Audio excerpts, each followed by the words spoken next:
우리 몸에서 나이가 들수록 엉덩이 근육이 굉장히 중요하다라고 하잖아요. 그래서 대둔근을 키우려고 운동할 때 엉덩이를 강하게 쥐어짜는 분들이 조금씩 있습니다. 근데 허리가 아프거나 골반이 불안정한 환자분들은 엉덩이를 계속 쥐어짜는 패턴으로 운동하시면요, 오히려 허리가 과하게 꺾이거나 주변 근육들이 계속 곽인장을 만들게 됩니다. 근데 저희 환자분들을 재활시킬 때는 둔근의 운동 중에 하나인 브릿지 운동을 변형시켜서 합니다. 일반적인 브릿지 운동은 통증이 있는 환자분들한테 굉장히 부하가 높은 운동 중에 하나거든요. 그래서 환자분들이 할 수 있는 범위 내에서 운동들을 만들다 보니 이렇게 조금 변형된 특수한 방법을 쓰고 있습니다. 오늘은 그 방법을 조금 쉽게 풀어드릴 테니까 평소에 브릿지만 하면 허리가 아프거나 허벅지가 계속 당겼던 분들은 집중해 주시기 바랍니다.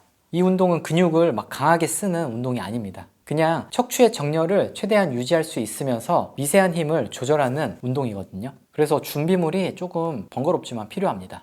일단 베개가 필요하고 이런 호텔용 수건 여러 장, 그리고 발을 받칠 경사판이 있으면 좋아요. 자세는 베개를 편하게 베고 눕습니다. 너무 베개가 높으면 좀 부담될 수 있고요. 수건 2장을 접어서 엉덩이 쪽, 그러니까 바닥에 누웠을 때 닿는 청골 부분에 이렇게 받쳐줍니다. 그리고 수건 1장은 등 쪽에 받쳐주면 되는데요. 이렇게 하면 평평하게 바닥에 눕는 게 아니라 약간 상체가 비스듬하게 누워있는 자세가 됩니다. 그리고 발바닥은 그냥 일반 바닥이 아니라 경사판 또는 웨지를 이렇게 두시면 안정적으로 지지가 됩니다. 본격적으로 운동을 할 때 주변의 근육의 곽인장을 풀어야 되거든요. 바르게 앉는 자세, 이 영상에서도 말씀드렸는데 무릎을 한 8번에서 10번 정도 이렇게 가볍게 흔들어 줍니다. 곽인장이 항상 있는 분들은 이게 뻣뻣해서 잘 안 되거든요. 그래서 30초 간격마다 8번에서 10번 정도를 가볍게 흔들어 보시기 바랍니다. 그렇게 하고 나면 고관절이나 골반 주변에 불필요한 힘들이 빠지게 돼요. 일반적인 브릿지 동작이 이렇죠. 저희도 비슷하지만 조금 운동 강도는 다를 겁니다. 지금 누워 계신 상태에서 청골 아래에 깔려있는 수건이 100%의 압력이라고 생각해 보시면 됩니다. 그러니까 체중으로 수건이 깔려있는 그 압력을 말하는 겁니다. 저희가 변형된 브릿지를 할 때 엉덩이를 수건에서 완전히 떼지 않을 거예요. 그냥 수건에 눌리는 압력만 50%를 줄여본다 라고 생각해 주시면 됩니다. 수건에 걸려있는 압력이 100이라고 했을 때 얘를 이런 식으로 띄우는 게 아니라 눌려져 있는 수건의 압력을 살짝 줄인다 정도. 이때 명치 아래부터 이 골반은 하나의 상자라고 생각해 주시고요. 브릿지를 할 때 자꾸 골반을 막 이렇게 후방경사, 전방경사 막 이런 식으로 만드는 분들이 있는데 그게 아니라 그냥 유지는 하려고 하시고 그냥 살짝 수건의 압력만 떼지 말고 베개 압력 중에 한 50% 줄여보시고요. 근데 어디에 딴 데 많이 힘이 들어간다? 그런 경우면 베개 압력 중에 진짜 미세하게만 살짝 뗄 듯 말 듯만 해주셔도 됩니다. 내 몸을 지지해 주는 거는 발바닥 쪽, 이 경사판이랑 그리고 상부 등과 목 쪽이 되겠죠. 근데 이렇게 할 때 주의사항은 팔에 과하게 힘이 들어가거나 아니면 엉덩이를 쥐어짜고 싶거나 허벅지 안쪽이나 바깥쪽, 앞쪽이 뻐근하게 긴장이 된다면 힘이 너무 많이 들어간 거거든요. 그럴 때는 수건의 압력을 50%가 아니라 한 30%, 30%도 불편하다라고 하면 10% 정도만 줄여보세요.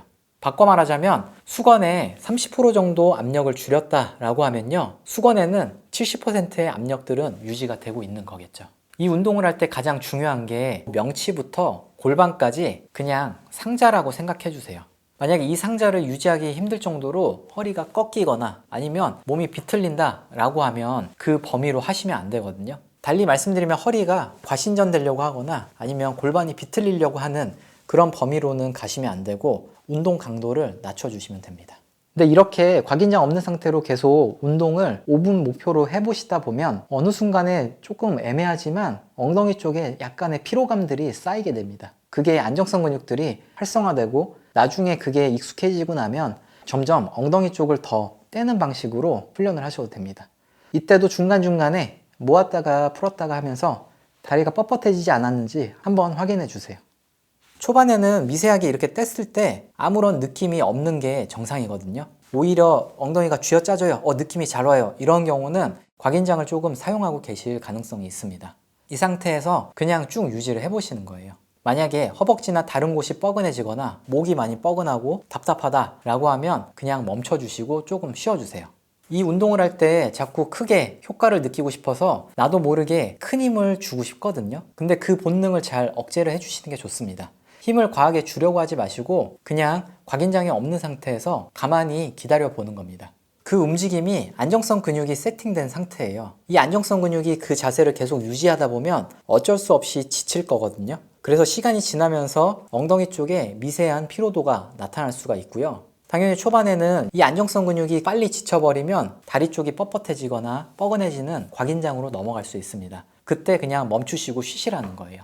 그리고 대둔근에 여러 가지 섬유가 있는데 요 하부 섬유 이쪽 부분을 조금 활성화시키는 게 목표고요. 만약에 운동을 하는데 이 하부 섬유가 아니라 그 위쪽에 엉덩이가 뻐근해진다 라고 하면 좌골신경이 자극받고 있을 수도 있습니다. 그럴 때는 압력을 줄이거나 조금 휴식을 하셨다가 진행해 주시면 됩니다. 이 운동들을 꾸준히 하시다 보면 서 있거나 걸으실 때 조금 더 둔근의 힘을 잘 받는다는 안정성이 느껴질 수 있을 겁니다. 혹시 해보시면서 궁금한 점이 있으면 말씀해 주세요. 그럼 지금까지 페인랩이었습니다.